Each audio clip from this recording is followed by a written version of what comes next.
بسم اللہ الرحمن الرحیم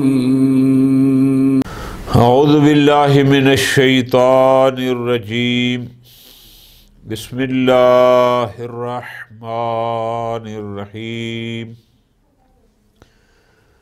وقال علیہ السلام لقائل قال بحضرته استغفر اللہ. یہ فرمان مبارک ہمیں متوجہ کر رہا ہے اس نقطے کی طرف کہ ہم لوگ عام طور پر کسی محفل میں بیٹھے ہوتے ہیں یا کسی بھی جگہ بیٹھے ہوتے ہیں تو ایک کلمہ ہماری زبان پر بڑی آسانی سے جاری ہو جاتا ہے اور وہ کلمہ ہے استغفر اللہ. نہیں جی نہیں، استغفر اللہ میں نے تو ایسی کوئی بات نہیں کی. استغفر اللہ یہ میں کیسے کہہ سکتا ہوں؟ یعنی یہ جو جملہ ہے استغفر اللہ ہم بڑی آسانی سے اپنی محافل میں اس کو استعمال کر لیتے ہیں. اس فرمان مبارک میں امیر المومنین ہمیں متوجہ فرما رہے ہیں کہ استغفر اللہ والا یہ کلمہ جو زبان پر جاری کرتے ہو اس کی حقیقت کیا ہے، کب ہم اہلیت حاصل کریں گے کہ ایسا جملہ ایسا کلمہ ہماری زبان پر جاری ہو. کیونکہ ہم نے بس ایک لفظ سن لیا اور پھر اس پر چل دیے جس کا مفہوم کا ہمیں کچھ پتہ نہیں ہے. امیر المومنین علیہ السلام ہمیں در حقیقت استغفر اللہ کا مفہوم بتا رہے ہیں کہ یہ جملہ کہنے سے پہلے اپنے اندر صلاحیت بھی پیدا کرو کہ تم یہ کہہ سکتے ہو.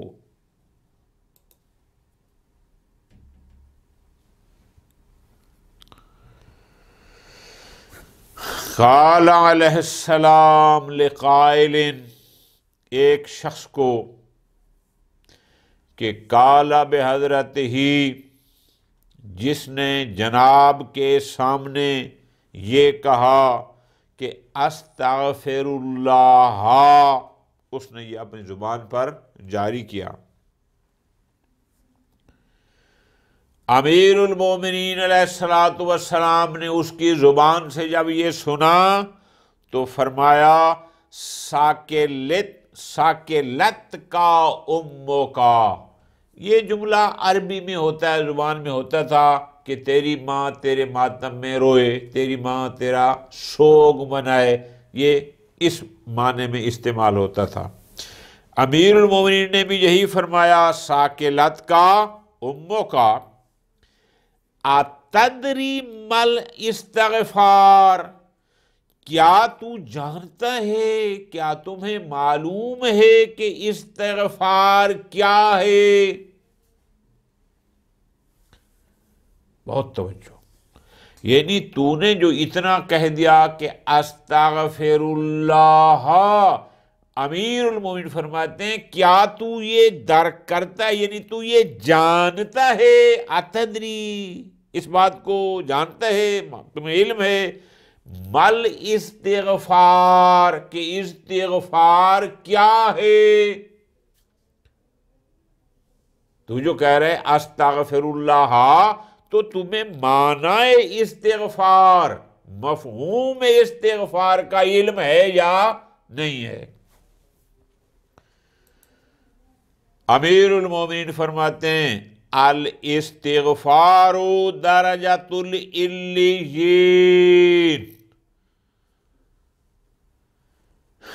استغفار علیین ان لوگوں کہتے ہیں جن کے درجات جنت میں بلند ہوتے ہیں. فرماتے ہیں استغفار درجات العلیین، بلند درجات کے لوگ، اعلی منزلت لوگ جو ہیں، یہ ان کا مقام ہے. واسمن، یہ استغفار وہ لفظ ہے، وہ اسم ہے، واقع علی ستۃ معان، جو 6 معنوں پر مشتمل ہے. یہ 6 چیزیں ہیں تو استغفار ہے. اور آسان، یعنی امیر المومنین آخر میں یہ فرماتے ہیں پہلے یہ 6 چیزیں اپنے اندر پیدا کرو، پھر کہو استغفر اللہ. وہ 6 چیزیں کیا ہیں؟ اولھا، ان میں سے پہلا، الندم علی ما مضی، جو گزر چکا اس پر پشیمانی، ندامت. پہلا، اس پر جو گناہ کیے، جو غلطیاں کیں، جو لغزشیں کیں، اس پر پشیمانی. پشیمانی تب ہوتی ہے جب بندہ غلطی کو غلطی مانے، گناہ کو گناہ تسلیم کرے، تو وہ پشیمان ہوگا نا کہ میں نے غلطی کی ہے. جو بندہ غلطی کو غلطی ہی نہیں مانے گا، وہ اس پر ندامت کہاں سے آئے گی؟ ندامت تب آتی ہے کہ پہلے وہ اس کو قبول کرے کہ ہاں میں نے غلطی کی ہے.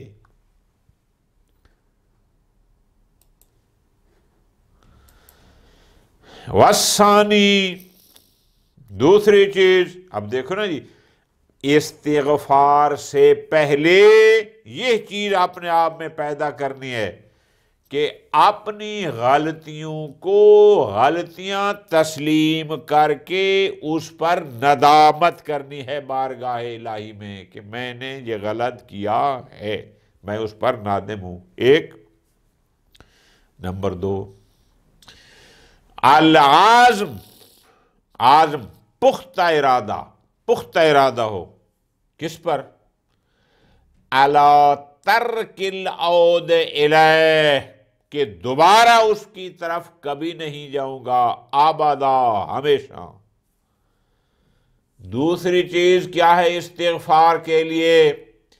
کہ جن چیزوں کو تو غلطی تسلیم کر چکا ہے پہلے مرحلے میں اور تو نے اس پر ندامت کیا ہے، الثانی، دوسرا ہے کہ پھر ابد، ہمیشہ کے لیے دوبارہ ان کے مرتکب نہ ہونے کا پختہ ارادہ کرنا ہے کہ پھر یہ نہیں کروں گا. یہ 2 چیزیں ہو گئی.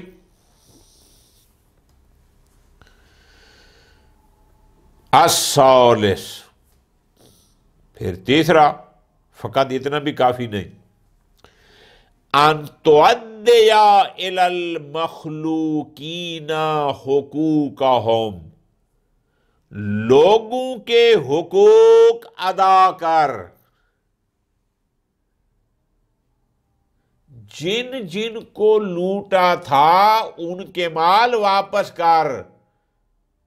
اس لیے کہ تو نے اگر توبہ کی ہے، اللہ سے معافی مانگی ہے، تو جو لوگوں کے حقوق تیری گردن پر ہیں اللہ وہ معاف نہیں کرے گا، وہ لوگوں نے کرنے ہیں. فراڈ کر کے لوگوں کی زمینیں اپنے نام لگوا لیں، غلط طریقے سے مال لوگوں سے بٹور لیا، غلط طریقے سے پتہ نہیں کیا سے کیا کیا، اب جناب وہ بیٹھ گیا ہے توبہ کرنے، بس جی اللہ پرانے معاف کرے آئندہ نہیں کروں گا. بھائی یہ معافی کا مطلب یہ نہیں ہوتا کہ تو جو پتہ ہے کہ میں نے کس کس کے ساتھ ظلم کیا ہے، جو ان کا حق ہے پہلے وہ ادا کر. یہ المیہ ہے. بس جی اب میں توبہ طیب ہو گیا ہوں جی، اب میں کسی سے زیادتی نہیں کرتا. بھائی یہ توبہ نہیں ہے، زیادتی نہیں کرتا. جن سے کی تھی، جن کا پتہ ہے کس کا کتنا مال کھایا ہے، پہلے وہ تو واپس کر.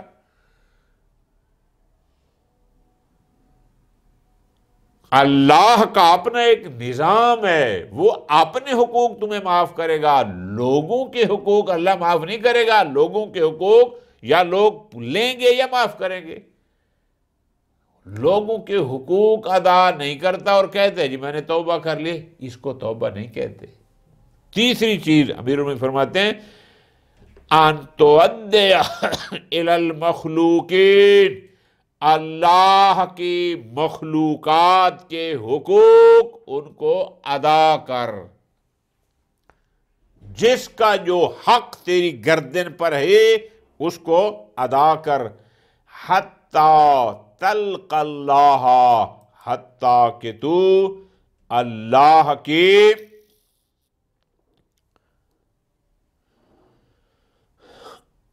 ملاقات کر، بارگاہ الہی میں پیش ہو. کیسے؟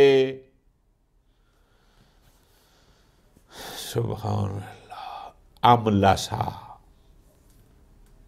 صاف، پاک صاف. لیسا علیکا تابعہ، تیرے ذمے کوئی ایسا فعل نہ ہو، تابعہ کہتے ہیں جس پر کوئی برا اثر مرتب ہوتا ہو، یعنی کوئی قابل مواخذہ کام تیرے ذمے نہ ہو.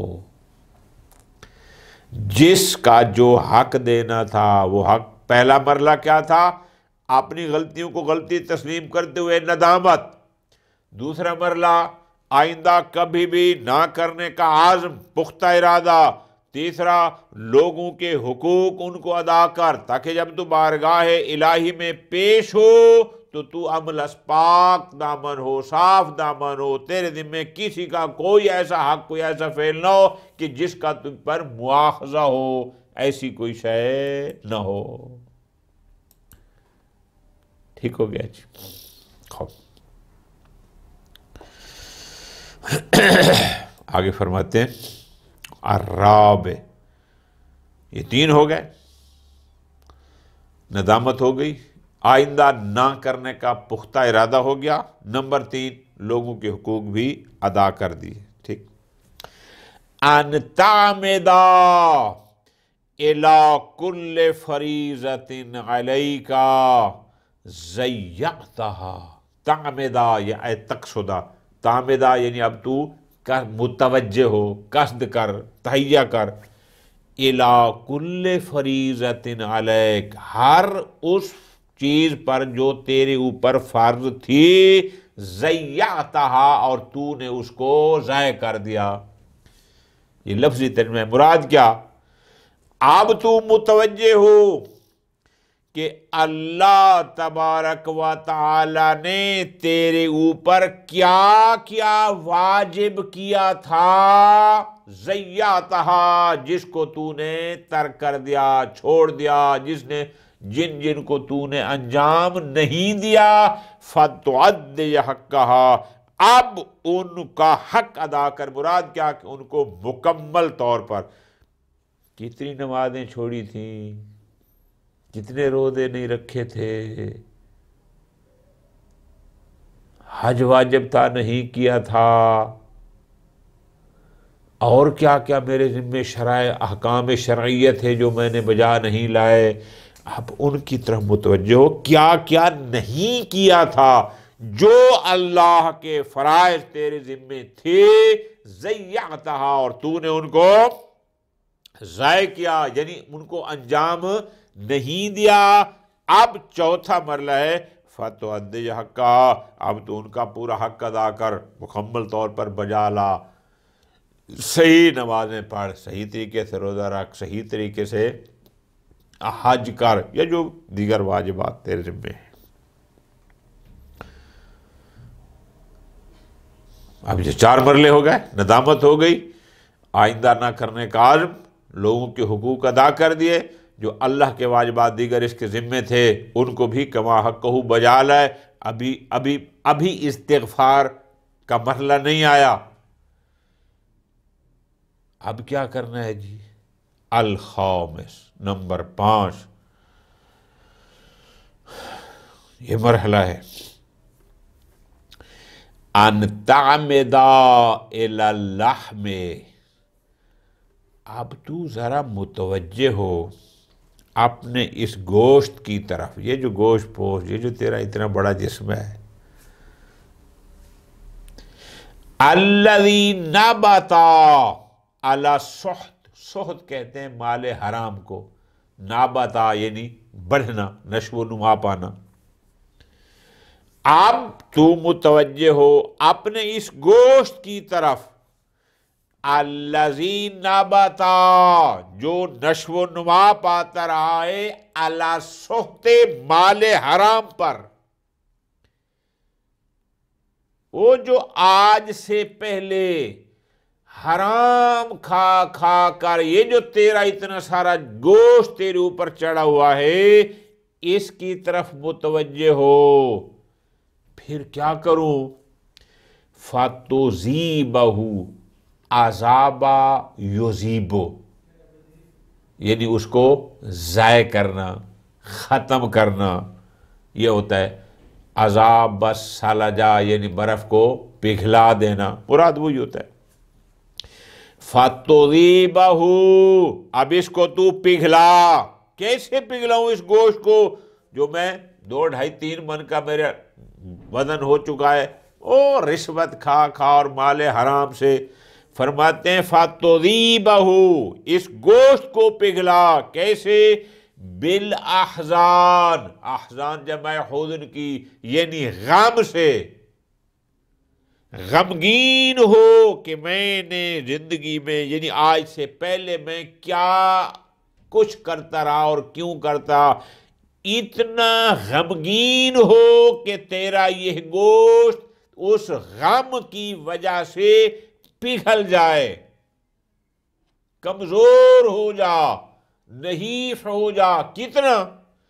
حتیٰ تلصق الجلد بالعظم، حتیٰ کہ تیرا جلد، یعنی یہ جو اوپر چمڑا ہوتا ہے، یہ چمڑا تیری ہڈیوں کے ساتھ مل جائے۔ تلصق تو ملا دے، حتیٰ تلصق یعنی خود غم اور توبہ کے آنسو کے ذریعے اپنے اس گوشت کو پگھلا دے، حتیٰ کہ تو اپنے چمڑے کو، جلد کو ملا دے، بالعظم ہڈیوں کے ساتھ۔ وَيَنْشَأَ بَيْنَهُمَا، وہ جو مال حرام سے گوشت بنا تھا، غم کے ذریعے اس گوشت سارے کو پگھلا۔ وَيَنْشَأَ بَيْنَهُمَا، اور پھر اس عرصے میں تیری اس جلد اور ہڈیوں کے درمیان پیدا ہو لحم جدید، نیا گوشت۔ وہ جو حرام سے بنا تھا وہ سارا پگھل جائے، ختم ہو جائے، اور پھر نئے سرے سے گوشت بنے۔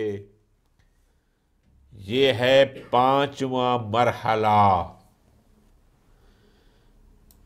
ابھی بھی استغفار کی منزل نہیں آئی۔ استغفار کرنا کوئی مذاق نہیں ہے کہ بس جی استغفار، میں استغفر اللہ، میں توبہ، نہ، فرماتی اس کو غور کرنا ہے۔ یہ 5واں مرحلہ ہو گیا، ابھی بھی باقی ہے۔ ابھی کیا ہے؟ فرماتے ہیں السادس، ابھی 6واں اور آخری مرحلہ ہے۔ ان تذیق الجسم علم الطاعۃ کما اذقتہ حلاوۃ المعصیہ، او ساری زندگی تو جو حرام خوری سے اپنے جسم کو لذتیں دیتا رہا ہے، حرام خوری کا جو لطف دیتا رہا ہے اپنے جسم کو، اپنے جسم کو تو نے عادی بنا دیا حرام خوری کا، اب اپنے جسم کو ذرا ذائقہ چکھا، عادی بنا، آشنا کر کس کا؟ علامت کہ اطاعت الہی میں جو علم، جو مصیبتیں آتی ہیں، ذرا اس کا ذائقہ بھی اس کو چکھا، اس لیے کہ تیرا جسم حرام کھانے کی وجہ سے معصیت الہی کی شیرینیوں سے لطف اندوز ہوتا رہا ہے، اب اس کے مقابل میں اپنے اس جسم کو اطاعت الہی میں جو مصیبتیں، جو مشکلات آنی ہیں، جو رنج و الم آنے ہیں، ان کا بھی تھوڑا عادی بنا، ان کا بھی ذائقہ چکھا۔ اب تھوڑی ترتیب لے لیں، مولا کیا فرماتے ہیں کہ استغفر اللہ کہنا کب بنتا ہے؟ نمبر 1، جو ہو گیا اس پر ندامت، نمبر 2، آئندہ نہ کرنے کا پختہ ارادہ، عزم، پختہ ارادہ، نمبر 3، لوگوں کے حقوق ان کو ادا کرو، نمبر 4، جو اللہ کے واجبات تیرے ذمے تھے اور ضیعتہا تو نے ان کو چھوڑا تھا، ان کو کما حقہ بجا لاؤ، نمبر 5، وہ جو مال حرام سے تیرے اندر گوشت بنا ہے، اپنی غلطیوں کی ندامت کے غم میں اس گوشت کو ختم کر تاکہ نیا گوشت اب بنے، اور نمبر 6، ان تضیق الجسم علمتا، اپنے جسم کو اطاعت الہی کا علم، رنج، غم، جو اطاعت میں مشکلات آئیں گی، جو مصیبتیں آئیں گی، ان کا ذائقہ چکھا، ان سے آشنا کر، ذرا وہ بھی اس کو دے۔ کما ازختہ حلاوت المعصیہ، جیسا کہ معصیت کی مٹھاس، اللہ کی نافرمانیوں کی مٹھاس سے تو نے اس کو ذائقے چکھائے، اس کو لطف اندوز کیا، وہ جو زندگی بھر اللہ کی نافرمانی کر کے اس کو تو اس اپنے جسم کو خوش کرتا رہا، اب ذرا اطاعت الہی کی مشکلات بھی اس کو چکھا۔ جب یہ 6 مراحل سے گزرے گا، امیر المومنین فرماتے ہیں فَإِنَّ ذَلِكَ تَقُولُ، اب تو کہے استغفر اللہ، استغفار، طلب مغفرت، یعنی توبہ، یہ فقط زبان پر جاری چند الفاظ کو جاری کرنے کا نام نہیں ہے۔ استغفار اللہ سے مغفرت کا طلب کرنا کہ اللہ تبارک و تعالی تمہیں معاف کر دے، مغفرت یعنی معافی، تو اس معافی لفظی معافی نہیں ہے، امیر المومنین کے اس فرمان مبارک کی روشنی میں لفظی معافی نہیں ہے، اس سے پہلے کچھ امور کو انجام دینا ہے، کچھ مقدمات کو کرنا ہے، پھر جا کر آپ استغفر اللہ اور اللہ سے کہیں کہ یا اللہ میں مغفرت طلب کرتا ہوں۔ جس کا حق دینا ہے وہ بھی نہیں دینا، جس کا مال کھایا ہے وہ بھی واپس نہیں کرنا، جو نمازیں نہیں پڑھی ان کو بھی ادا نہیں کرنا، جیسے پہلے محافل اللہ میں بیٹھتے تھے اب بھی اسی طرح ہے، اور پھر کہنا یا اللہ اب تو مجھے معاف کر دے۔ بھائی معاف تو وہ کرتا ہے، اس نے خود کہا ہے کرے گا، لیکن جو انداز ہے جس کو آج کی آپ اصطلاح میں کہتے ہیں نا، پہلے تو طلب مغفرت کے لیے اپنے آپ کو اہل تو بنا، تو اس کو سیریس تو لے کے واقعی تو طلب مغفرت چاہتا ہے۔ طلب مغفرت تب ہوگی کہ جب وہ چھوڑ کے جن کی وجہ سے تو اس وادی معصیت میں جا چکا ہے وہ بھی نہیں چھوڑنی، اور پھر کہہ رہے ہیں کہ معاف بھی کر، ایسا نہیں ہے۔ یہ 6 مراحل امیر المومنین نے ارشاد فرمائے، اگر تم صدق دل سے استغفار کرتے ہو، استغفار یعنی طلب مغفرت، اللہ سے اپنی بخشش طلب کرتے ہو، تو امیر المومنین کے فرمان کی روشنی میں ان 6 مراحل سے گزر کے آؤ، اور اس کے گزرنے کے بعد اب بارگاہ الہی میں کہو استغفر اللہ، اللہ تبارک و تعالیٰ سے میں بخشش طلب کرتا ہوں، وہ یقیناً بخشنے والا ہے، اور فقط وہی بخشنے والا ہے، اس کے علاوہ کوئی اور طاقت بخشنے والی نہیں ہے۔ لیکن اس سے پہلے اپنے آپ میں صلاحیت اور اہلیت تو پیدا کرو۔ اللہ تبارک و تعالی ہمیں فرامین امیر المومنین کو پڑھنے، سمجھنے اور عمل کرنے کی توفیق عطا فرمائے۔ وصلی اللہ علی محمد وآل محمد۔